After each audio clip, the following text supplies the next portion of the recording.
वळूयात पुढच्या महत्त्वाच्या बातम्यांकडे। राज्यातील शेतकऱ्यांशी थेट संबंध असलेल्या प्राथमिक कृषी पतपुरवठा सहकारी संस्था म्हणजेच पॅक्सची फेररचना करण्याची प्रक्रिया राज्य सरकारने सुरू केली आहे आणि त्यासाठी राज्यातील प्राथमिक कृषी पतपुरवठा सहकारी संस्थांसाठी स्पष्ट व कडक आर्थिक निकष लावले जातील।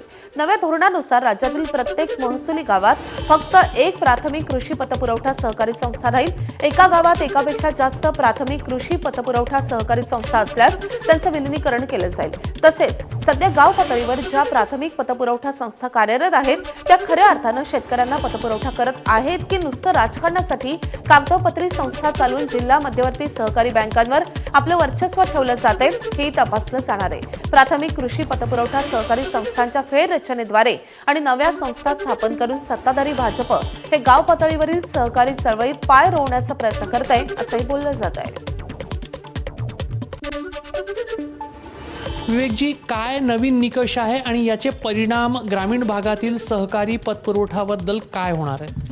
अलीकडच्या काळामध्ये केंद्र शासनाने असं सांगितलं की साधारणतः प्रत्येक गावामध्ये एक पॅक्स असली पाहिजे आणि ज्या पॅक्स मूर्छित अवस्थेमध्ये आहे किंवा ज्या केवळ कागदोपत्री आहे अशा पॅक्स बंद करून त्या ठिकाणी नवीन स्थापन केल्या पाहिजे।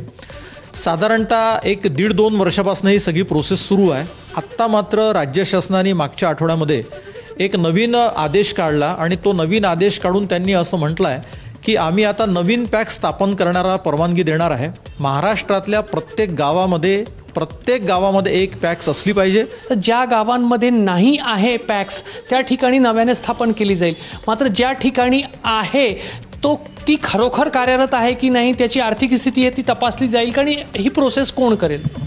साधारणतः या महाराष्ट्रामध्ये आत्ता जे काही परिपत्रक आलं आहे त्याच्या अनुसार सगळ्या निबंधकांना म्हणजे जे जिल्हा उपनिबंधक असतात किंवा त्या तालुक्याचे AR असतात त्यांना असं शासनाने म्हटलं आहे की तुम्ही या सगळ्या पॅक्सची सध्या माहिती घ्या, या पॅक्सची काय स्थिती आहे ती घ्या आणि जेव्हा त्यांच्या असं लक्षात येईल की काही पॅक्सचं ऑडिट झालं नाही, काही पॅक्स केवळ कागदोपत्री आहे, काही पॅक्स केवळ निवडणुकीपुरती मर्यादित आहे, तर अशा पॅक्सवर ताबडतोब आता कारवाई होणार आहे। महाराष्ट्रात ही प्रक्रिया पूर्ण केव्हापर्यंत होईल? प्रत्येक गावात एक पॅक्स आणि प्रत्येक गावात एकच पॅक्स ही जी संपूर्ण प्रक्रिया आहे ती केव्हापर्यंत पूर्ण होणार आहे? साधारणतः आता ही माहिती मागवणं सुरू झालं आहे। एक 30 जून 2026 पर्यंत ही सगळी माहिती ही कलेक्ट करायची आहे आणि त्याच्यानंतर मग तो डेटा पूर्ण राज्य शासनाजवळ आला, याचा एकंदरीत डेटा तयार झाला की त्याच्यानंतर ज्या गावामध्ये पॅक्स नाही तिथे नवीन पॅक्स स्थापन करण्याची प्रक्रिया ही सुकर होणार आणि सुरळीत होणार आहे। ग्रामीण पतपुरवठा मजबूत आणि पारदर्शक करायचा असेल तर प्राथमिक कृषी पतपुरवठा संस्था जे आहेत